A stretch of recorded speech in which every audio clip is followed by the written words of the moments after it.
Red Sox Nation, we need to talk. Another offseason, another frustrating move by the Red Sox ownership. It seems like every time fans start hoping for a serious championship push, ownership makes a decision that leaves everyone shaking their heads. Whether it's missing out on key free agents, failing to address major roster concerns, or simply not showing enough urgency, it's starting to feel like history is repeating itself. So what happened this time, and what does this mean for the future of the team? Are the Red Sox truly committed to contending, or are we witnessing another wasted opportunity? Stick around because we're breaking it all down in today's video, diving deep into the latest Boston Red Sox news and discussing what this means for the team moving forward.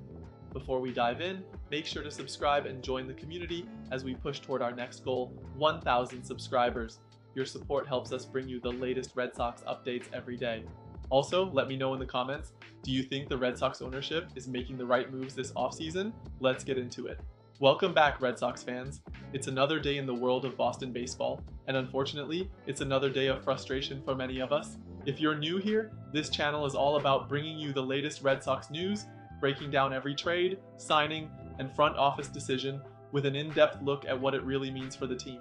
If you love the Red Sox as much as we do, hit that subscribe button and join our growing community. We're on the road to 1,000 subscribers, and your support means the world. Drop a comment below and let me know. Are you happy with how the Red Sox front office is handling this offseason? Let's get the conversation going. Here's what's causing all the frustration right now. The Red Sox just made another move, or failed to make one, and the fan base is fuming. Whether it's losing out on a top free agent, overpaying for a questionable signing, or failing to address key needs, this decision has left many wondering, what is the front office thinking? Just take a look at what happened. Insert details about the latest Red Sox free agency move. Was this a smart decision, or another example of poor roster management? What this means for the Red Sox future. Let's break it down. How does this move, or lack of move, impact the Boston Red Sox in 2024 and beyond? Are we looking at another rebuilding year, or is there still hope for a serious playoff push? The front office has been saying all the right things, but actions speak louder than words. The Red Sox fan base has been patient, but how much longer can we wait for a true contender? Fan reactions? Are we being let down again? Social media is blowing up with reactions, and it's safe to say that fans are divided. Some are still holding on to hope, while others are calling for major changes. What do you think? Are the Red Sox making the right moves, or is this another offseason of disappointment? Let me know in the comments. Mid-video break, don't forget to subscribe. We're bringing you Red Sox content every day, and we're pushing toward 1,000 subscribers. If you haven't yet, make sure to like this video, subscribe, and drop a comment to let us know your thoughts. Your support helps this community grow and keeps the latest Boston Red Sox news coming your way. What should the Red Sox do next? What's next for the Boston Red Sox? There are still opportunities out there, and if the front office is serious about contending, they need to act fast. Let's go over some of the moves they could still make to improve this roster. Is there still hope for 2024? With the moves, or lack of moves, this offseason, are the Red Sox still in the playoff hunt, or are we looking at another frustrating season? Let's analyze the current roster and see where the team stands in the AL East, comparing Red Sox management to other MLB teams. Other teams around the league have been aggressive this offseason. How does the Red Sox front office compare? Are they falling behind in today's competitive MLB landscape? The state of the Red Sox. At the end of the day, where do we stand? The Boston Red Sox are one of the most historic franchises in baseball, but are they doing enough to maintain that legacy? Let's wrap up our thoughts on this offseason and look ahead to what's next. Before we go, don't forget to like, comment, and subscribe.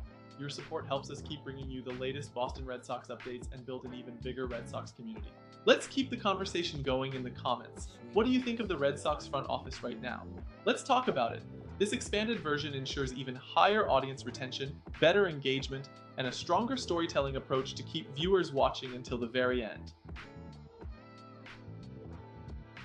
Ladies and gentlemen, Red Sox Nation, we have a situation that is dividing fans and raising eyebrows. The Boston Red Sox front office has made its intentions clear. They are betting big on their young prospects instead of making major free agent moves. But is this a brilliant long-term play or a recipe for disaster? Craig Breslow and the Red Sox ownership are sticking to their vision, and fans have mixed emotions. We're diving deep into the latest Red Sox news, breaking down what this means for the future, and of course, we want to hear from you. Drop your thoughts in the comments. Do you believe in the prospect strategy, or should Boston have spent big this offseason? And hey, if you love Red Sox content, hit that subscribe button and help us hit 1,000 subscribers. Let's grow this community together. Now, let's get into it. Welcome back, Red Sox fans. The offseason has been a roller coaster, and today we're tackling the biggest question on everyone's mind. Are the Red Sox making the right moves?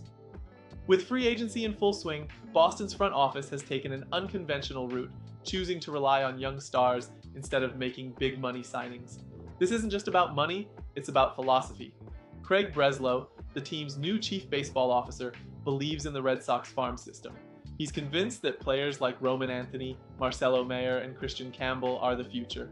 But is this faith misplaced? That's what we're here to explore.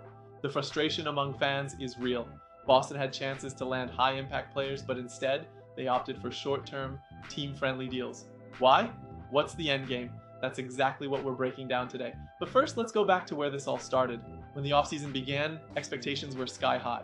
Red Sox executives hinted at an aggressive approach, with bold statements about 95-plus wins and no financial restrictions. Fans were optimistic, dreaming of a game-changing signing or blockbuster trade, but then, nothing. One by one, top free agents found new homes. Names like Teoscar Hernandez, Matt Chapman, and even Alex Bregman were linked to Boston at some point, but the front office never pulled the trigger. Instead, they focused on pitching, acquiring Garrett Crochet, and adding depth pieces. While solid moves, they weren't the splash that many hoped for. This left a lot of fans asking, was this a miscalculation, or did the Red Sox know something we didn't? Breslow and company made it clear they believe in the young core, but is that enough to compete in the AL East? If there's one thing Breslow has made clear, it's this. The Red Sox are playing the long game. Instead of spending big now, they're positioning themselves for sustainable success. It's a strategy rooted in patience and confidence in player development. Marcelo Mayer is projected to be the next big thing at shortstop. Roman Anthony has the makings of a future all-star. Christian Campbell is seen as a versatile weapon. The belief is that by letting these young players develop naturally, Boston will build a powerhouse team from within, just like in the early 2000s with players like Dustin Pedroia, Kevin Youkilis, and John Lester. But here's the problem. Player development isn't a sure thing.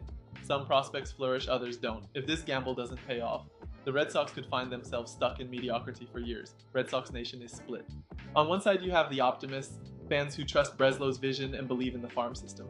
They argue that Boston's best years have always come from homegrown talent, not overpriced free agents. On the other side, you have the frustrated fans, those who wanted immediate action. They see teams like the Yankees and Dodgers making moves and wonder why Boston isn't keeping pace. To them, relying on unproven prospects is a dangerous game. The truth is, both sides have valid points. Building a winner takes time, but patience is hard when you've already endured back-to-back last-place finishes. If you've made it this far, let us know in the comments. Do you trust the Red Sox's plan, or should they have been more aggressive? And don't forget to hit that like button, it really helps the channel. What comes next? So, what's the takeaway here? The Boston Red Sox are banking on their young talent, but it's a risky strategy.